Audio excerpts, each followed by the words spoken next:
नमस्कार दोस्तों, आपका स्वागत है सुनील कॉन्सेप्ट में। मेरे प्यारे दोस्तों, जैसा कि नोटिफिकेशन आ चुका है एसएससी सीएचएसएल का और जनवरी में आपके एसएससी जीडी के एग्ज़ाम भी होने वाला है। तो उन सभी एस्पिरेंट्स के लिए जो सीएचएसएल की तैयारी कर रहे हैं या फिर कहें एसएससी की तैयारी कर रहे हैं, उनके लिए ये वीडियो काफ़ी इम्पोर्टेंट रहने वाली है, क्योंकि इससे आपको इकोनॉमिक्स के मोस्ट इम्पोर्टेंट क्वेश्चन का सेट मिल जाएगा। और वीडियो के बाद मैं आपको बताऊंगा कि इसकी पीडीएफ कहाँ से मिलेगी। तो चलिए शुरुआत करते हैं। सबसे पहले क्वेश्चन की बात करते हैं। सबसे पहले क्वेश्चन में लिखा है कि यूनिट ट्रांजैक्शन रेफरेंस नंबर एक कितने कैरेक्टर का होता है जिसका इस्तेमाल आरटीजीएस सिस्टम में ट्रांजैक्शन को विशिष्ट पहचान के लिए किया जाता है। तो ये जो नंबर होता है यूनिट ट्रांजैक्शन रेफरेंस नंबर, वो 22 नंबर का होता है। तो यहाँ पे 22 लिख देना है। फिर क्वेश्चन नंबर 2 की बात करते हैं। आरबीएल बैंक का कॉरपोरेट कार्यालय कहाँ स्थित है? तो आरबीएल बैंक का कॉरपोरेट कार्यालय मुंबई में स्थित है। फिर क्वेश्चन नंबर 3 की बात करते हैं। निम्न अर्थशास्त्रियों में से किसने हिंदू वृद्धि दर शब्दावली का सुझाव दिया था? तो राजकृष्ण ने ऐसा किया था। फिर क्वेश्चन नंबर 4 की बात करते हैं। निम्न में से कौन सी खाद्य सुरक्षा की विशेषता नहीं है? तो स्वीकार्यता जो है वो खाद्य सुरक्षा की विशेषता नहीं है। फिर क्वेश्चन नंबर 5 है कि डैश दर भोजन और ऊर्जा के अलावा हर चीज़ में बढ़ती हुई कीमतों को मापता है। तो मूल मुद्रास्फीति जो होती है, वो ये जो दर होती है वो भोजन और ऊर्जा के अलावा हर चीज़ में बढ़ती हुई कीमतों को मापता है। फिर क्वेश्चन नंबर 6 है। निम्न में से कौन सा निजी माल सामान है? वह माल जो किसी एक व्यक्ति या घर के लोगों द्वारा उपभोग किया जाता है। तो किया जाता है। फिर आगे बढ़ते हैं। क्वेश्चन नंबर 7 की बात करेंगे। क्वेश्चन नंबर 7 में क्या है कि एक निश्चित समय अवधि के दौरान अर्जित या अनार्जित मौद्रिक या अन्य प्रकार के लाभों की मात्रा जाता है को किस नाम से जाना जाता है? तो उसको आय के नाम से जाना जाता है। तो क्वेश्चन नंबर 8 की बात करें। निम्न में से कौन सा भारत के 3 प्रणालीगत रूप से महत्वपूर्ण घरेलू बैंकों में से एक है? तो वो स्टेट बैंक ऑफ इंडिया है। फिर क्वेश्चन नंबर 9 की बात करते हैं। उत्पादन के साधनों की खरीद के लिए दूसरों को क्या गया भुगतान क्या कहलाता है? स्पष्ट लागत। 10वां है। निम्न अर्थशास्त्रियों में से किसने सीमांत उपयोगिता का नियम प्रतिपादित किया? तो एच.एस. गॉसेन ने किया था। फिर क्वेश्चन नंबर 11। निम्न में से कौन सा कथन सकारात्मक अर्थशास्त्र से संबंधित है? तो मुद्रा आपूर्ति में वृद्धि का अर्थ अर्थव्यवस्था में वृद्धि। तो फिर क्वेश्चन नंबर 12 पे बढ़ते हैं। क्वेश्चन नंबर 12 क्या कह रहा है? तो क्वेश्चन नंबर 12 की बात करें तो क्वेश्चन नंबर 12 में है, क्वेश्चन नंबर 12 में है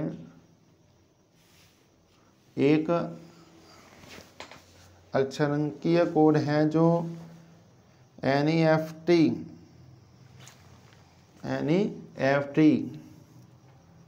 प्रणाली में सहभागी बैंक की शाखाओं की विशिष्ट पहचान करता है। तो आईएफएससी कोड। फिर आईडीबीआई भारतीय औद्योगिक विकास बैंक का मुख्यालय कहाँ पर है? तो महाराष्ट्र में है। क्वेश्चन नंबर 14 है। समाज के साथ सीमित उत्पादक संसाधनों के कारण अपेक्षाकृत दुर्लभ वस्तुओं के बीच चयन की समस्या को उत्पादन संभावना वक्र मदद से चित्रित किया जाता है। निम्न में से कौन सा अर्थशास्त्र की दृष्टि से मानव चाह की एक विशेषता है? तो वांट्स चाह की। फिर क्वेश्चन नंबर 16 है। भारत में कृषि लागत के संदर्भ में MSP मिनिमम सपोर्ट प्राइस, ठीक है। तो MSP का मतलब मिनिमम सपोर्ट प्राइस।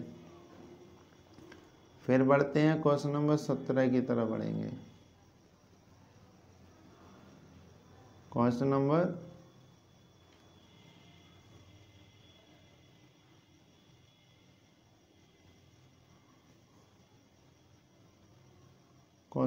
17 में है। क्वेश्चन 17 में अर्थशास्त्र की कौन सी शाखा तेजी से हो रहे आर्थिक विकास के परिणाम प्राकृतिक संसाधन भंडारों के ह्रास और प्रदूषण से संबंधित है? तो पर्यावरणीय अर्थशास्त्र।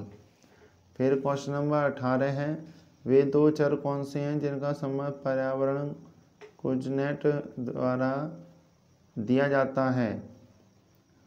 पर्यावरणीय अवनति और प्रति व्यक्ति आय। क्वेश्चन नंबर 19 है, ऐसी अर्थव्यवस्था को क्या कहते हैं जो अर्थव्यवस्था के रूप में जाना जाता है जिससे निजी क्षेत्र और सरकार दोनों को शामिल किया गया है? तो ये मिश्रित अर्थव्यवस्था होती है जैसा कि भारत की है। फिर आगे बढ़ते हैं। फिर क्वेश्चन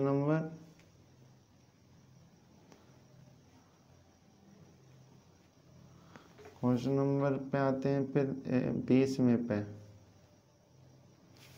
20वें में डैश एक ऐसा आर्थिक परिदृश्य है जहां न्यून विकास एवं बढ़ती मुद्रास्फीति का विचित्र संयोजन उच्च बेरोजगारी दिशा में ले जाता है। मुद्रास्फीति जनित मंदी।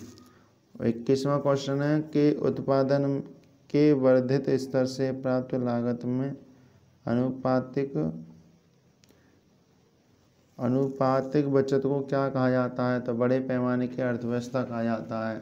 प्रवासियों द्वारा अपने मूल स्थान पर प्रेषित समस्त मौद्रिक अंतरण कुछ भी नहीं होगा।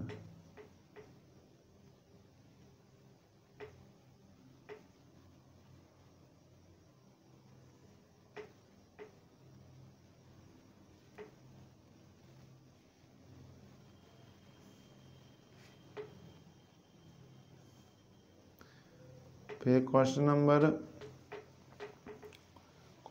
20 की बात करते हैं। उत्पादन के वर्धित स्तर से प्राप्त लागत में अनुपातिक बचत को क्या कहा जाता है? तो बड़े पैमाने की अर्थव्यवस्था। और प्रवासियों द्वारा अपने मूल स्थान पर प्रेषित समस्त मौद्रिक अंतरण और वस्तुओं को क्या कहा जाता है? रेमिटेंस। तो ये रेमिटेंस हो गया। फिर उसके बाद जियोग्राफी के क्वेश्चन आएंगे। तो इस तरीके से हमने 23 के 23 क्वेश्चन अर्थशास्त्र के कर लिए हैं, जो कि काफ़ी मोस्ट इम्पोर्टेंट क्वेश्चन हैं और इनके एग्ज़ाम में आने की संभावनाएं 102% होती हैं।